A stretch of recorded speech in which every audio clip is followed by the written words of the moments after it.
اختلف من حوله الرأي.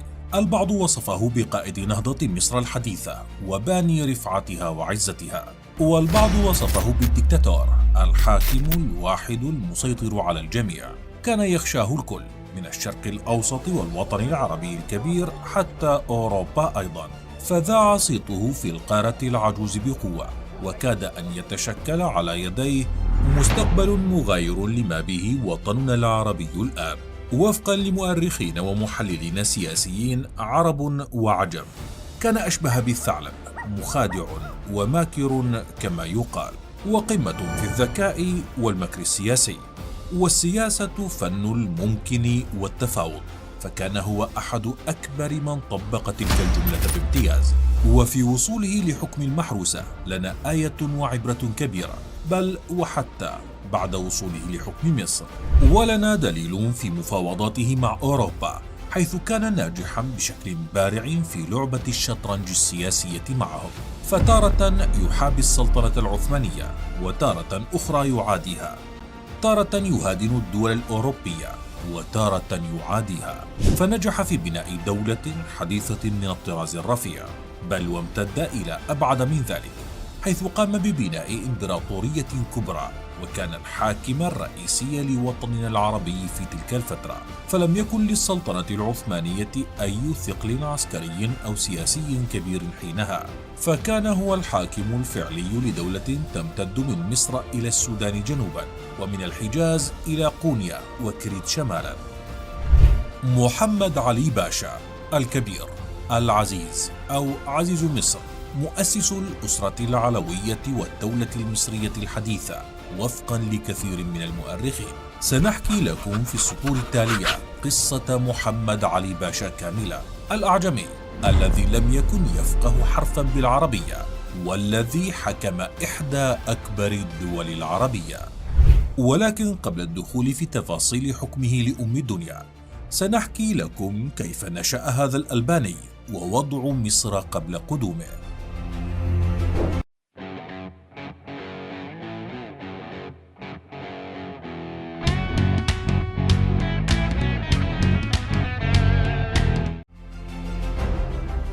نشأة محمد علي ووضع مصر قبل قدومه وأسباب هذا. ولد محمد علي باشا في مدينة قولة بالبلقان عام 1769 للميلاد. وفي أصل محمد علي العديد من الأقاويل، منها أن له أصلا عثمانيا تركي، ومنهم من اعتبره من الأرناؤوط الألبان، ومنهم من يجعله من اليونان. وعلى أي حال، كان والد محمد علي هو إبراهيم آغا، وكان يعمل بتجارة التبغ، كما أنه أيضا كان يترأس الحرس المنوط بخفارة الطريق في بلده.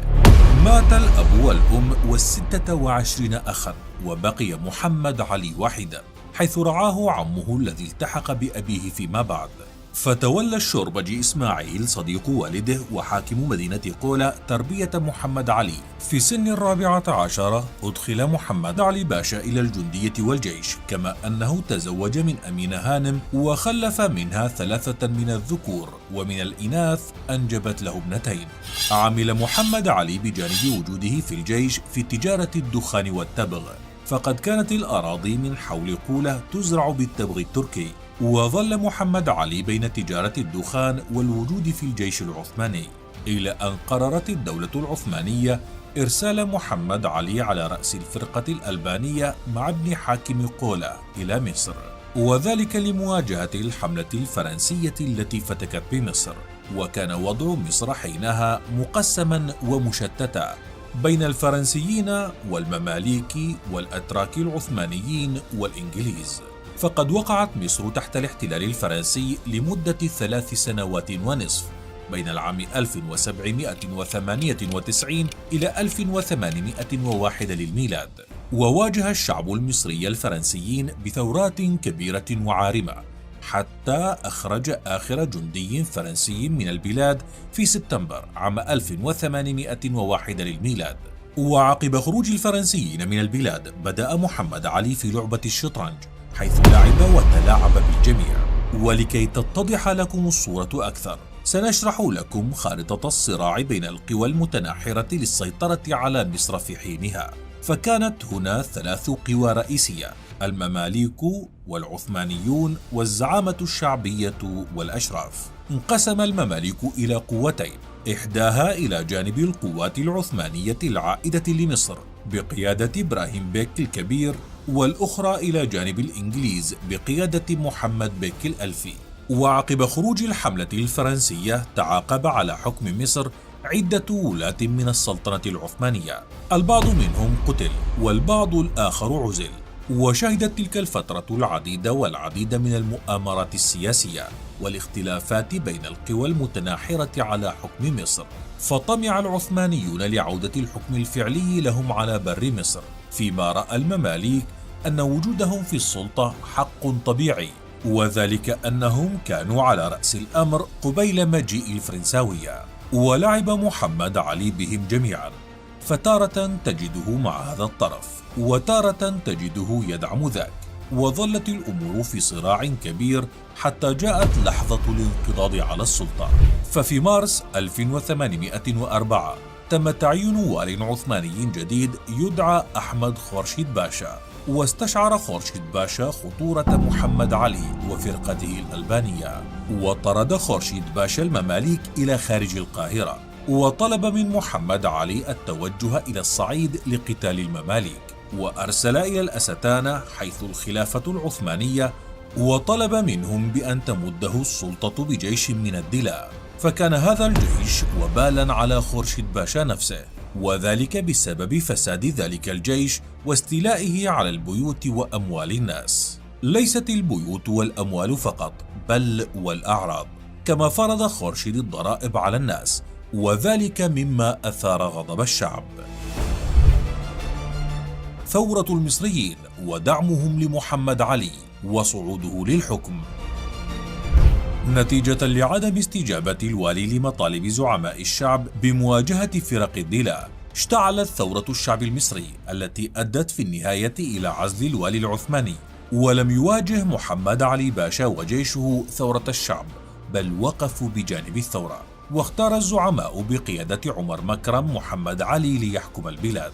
وفي البداية لم يطلب محمد علي السلطة أو يوافق على ذلك أصلا، ولكنه في النهاية رضخ لمطالب الناس رغم عدم رغبة السلطان العثماني بهذا أيضا. وفي هذا بالتأكيد حكمة سياسية ومكر ودهاء، سواء مع الشعب أو مع السلطة العثمانية جمعاء. وفي 9 من يوليو 1805 للميلاد، وأمام حكم الأمر الواقع برغبة الشعب في محمد علي، أصدر السلطان العثماني سليم الثالث فرمانا سلطانيا يعزل خورشيد باشا من ولاية مصر ويولي محمد علي عليها. ولكن مجيء محمد علي للسلطة وإعلانه وال على مصر لم يكن مفروشا بالورود، حيث واجه محمد علي العديد من التحديات والصعاب المختلفة. ومن المعروف في الحكم والسياسة أن تثبيت الحكم أهم من الوصول إليه، حيث صارع محمد علي 3 قوى مختلفة، أولهم الإنجليز ومعهم المماليك، ثم القيادة الشعبية المتمثلة في عمر مكرم والأشراف، والطرف الأخير عثمانيين. لنرى كيف نجح محمد علي في القضاء على جل الخصوم السياسيين. مواجهة حملة فريزر والتخلص من الزعامة الشعبية. عقب 3 أشهر من صعود محمد علي للحكم، قرر المماليك بقيادة محمد بيك الألفي مهاجمة القاهرة، وكان الألفي مفضلا لدى الإنجليز، ولكن الهجوم لم ينجح، فتقهقر المماليك إلى صعيد مصر. وفي أوائل عام 1806 للميلاد أنفذ محمد علي جيشا لمحاربة المماليك في الصعيد بقيادة حسن باشا قائد الفرقة الألبانية، الذي اشتبك مع قوات محمد بيك الألفي الأكثر عددا في الفيوم. وانهزمت قوات محمد علي، مما أدى إلى انسحابها إلى جنوب الجيزة، وفرت جنوبا إلى بني سويف من أمام قوات محمد بيك الألفي الزاحفة نحو الجيزة. وفي تلك الأثناء قلق الحاكم العثماني سليم الثالث على وضع مصر، مع عدم رضاه الكامل عن وجود محمد علي من الأساس، مما جعله يصدر فرمانا يبعد فيه محمد علي عن دائرة الحكم، حيث سيأتي بموسى باشا وال على مصر وهو والي سالونيك ويحكم محمد علي عليها. فكيف يتصرف محمد علي في هذه الوضعية؟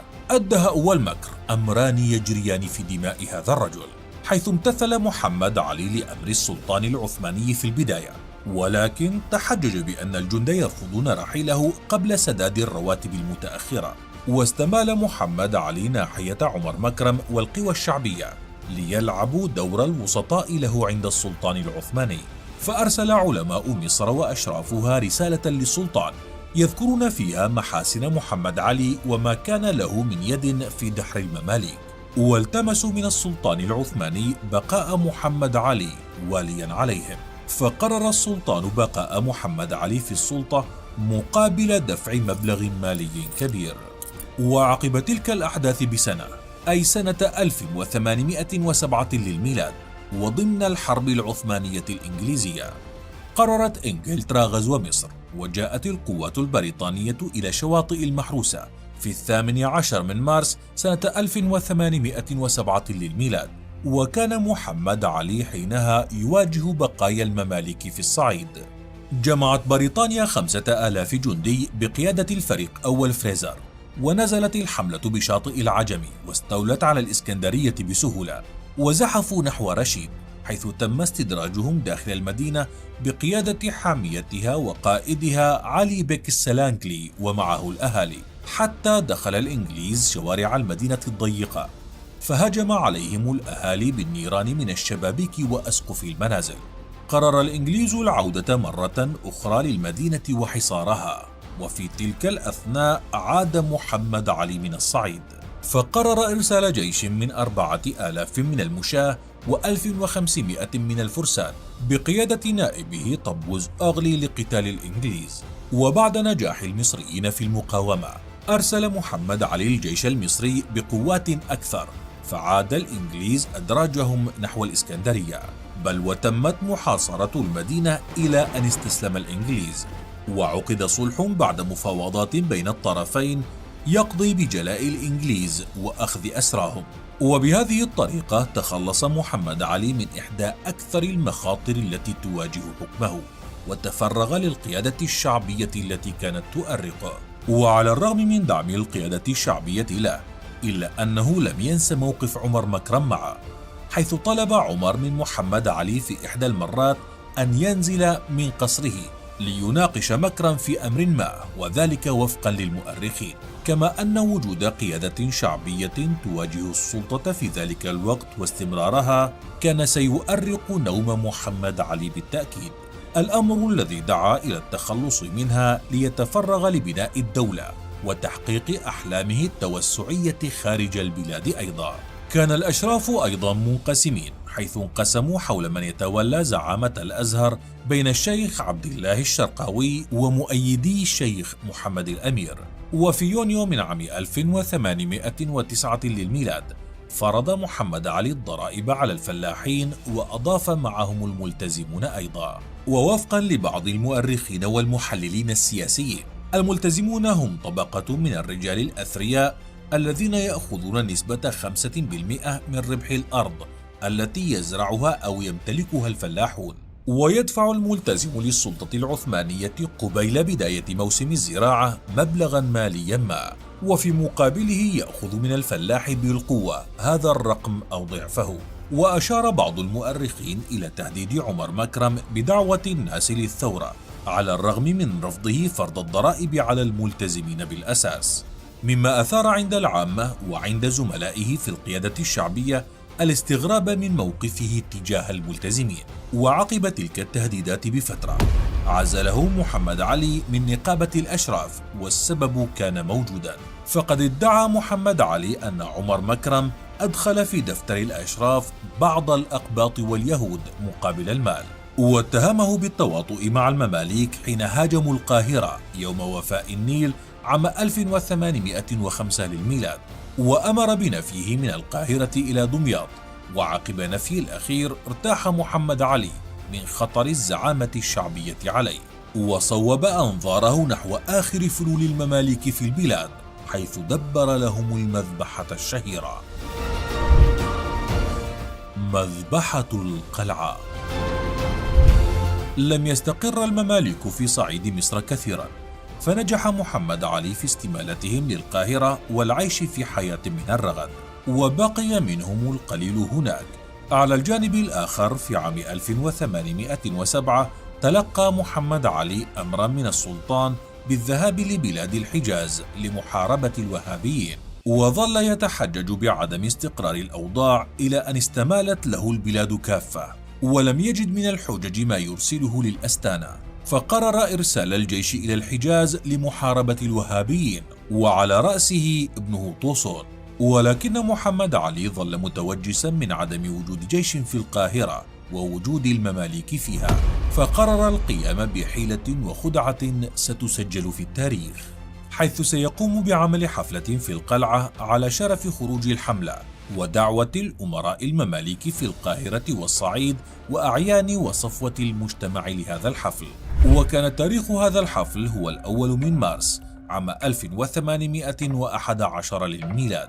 لبى المماليك الدعوة، وما أن انتهى الاحتفال حتى دعاهم محمد علي إلى السير في موكب ابنه، وتم الترتيب ليجعل مكانهم في وسط ركب الجنود. وما أن وصل المماليك إلى طريق صخري منحدر يؤدي إلى باب العزب، حتى أغلق الباب بفعل فاعل، وتكدست خيول المماليك وراء بعضها البعض، وفوجئوا بوابل من الرصاص انطلق من كل جانب، حيث الصخور على جانبي الطريق ومن خلفهم أيضا. قتل في تلك الواقعة ما يزيد عن 400 مملوكي، بينما هرب شخص مملوكي واحد من القلعة وهو أمين بيك. استمرت عملية مواجهة المماليك في القاهرة والصعيد، حيث هوجمت بيوت المماليك والبيوت المجاورة لها، فسلبت ونهبت البيوت وقتل الزعماء. ولم تخمد تلك الأعمال حتى نزل محمد علي الكبير وأولاده إلى القاهرة، وقيل إن مجموع ما قتل في تلك الواقعة كان 1000 من المماليك، فيما هرب جل المماليك الباقين إلى مدينة دونقله بالسودان ليسيطر محمد علي على حكم مصر بالكامل. ووجهت لمحمد علي حول تلك الحادثة أصابع الاتهام والنقد، خاصة من قبل الغربيين. وقيل إن محمد علي لم يعلم أولاده ولا حتى زوجته بتلك الواقعة، بل وتحدث بعض المؤرخين عن بعد أمينة هانم زوجة محمد علي عنه بسبب تلك الواقعة وانفصالها الدائم عنه. ولكن اتجه البعض إلى كثرة الجواري من حول محمد علي. على أي حال، اختلف بشدة حول أمر تلك المذبحة التي وصفها الزعيم المصري محمد فريد فيما بعد بالصحيحة، ولكن الأمر الأكيد أنه بعد تلك المذبحة لم يجد محمد علي الكبير من يصارعه على حكم مصر، وشرع في بناء دولته الحديثة. بناء الدولة الحديثة. سعى محمد علي منذ البداية في بناء دولة حديثة على النسق الأوروبي، واستعان في بعض مشروعاته بالخبراء الفرنسيين، خاصة المشروعات العسكرية والاقتصادية. ومن بين هؤلاء الفرنسيين كان سان سيمونيون الذي أمضى في مصر بضع سنوات، وكان يدعو إلى إقامة مجتمع نموذجي على أساس الصناعة المعتمدة على العلم الحديث. واهتم محمد علي بالعلم بشكل كبير، حيث بعث بالبعثات العلمية من المصريين إلى فرنسا والدول المتقدمة. ولنا في مثل هذا الأمر مثال رائع على فطنة محمد علي بالمصريين، فكان المصريون يتذمرون من إرسال أبنائهم إلى بلاد الفرنجة خوفا من المجتمع الغربي عليهم، فكان يرسل الشيوخ مع كل بعثة ليشرفوا على صلواتهم. ولنا في رفاعة الطهطاوي خير مثال، كان المبتعثون يتعلمون كافة العلوم من الزراعة والصناعة والطب والأمور العسكرية والإدارية والاقتصادية. وظلت البعثات من عام 1813 حتى نهاية حكم محمد علي والعديد من الدول الأوروبية. كما قام محمد علي بإنشاء المدارس العليا، الكليات حاليا، والمدارس الابتدائية، وبلغ مجموع الملتحقين بالمدارس العليا 4000 تلميذ. أما على مستوى الاقتصاد، فقرر الدفع بآلاف المصريين للعمل في شتى المجالات، وكان معظمهم يعمل بالسخرة في بعض الأحيان.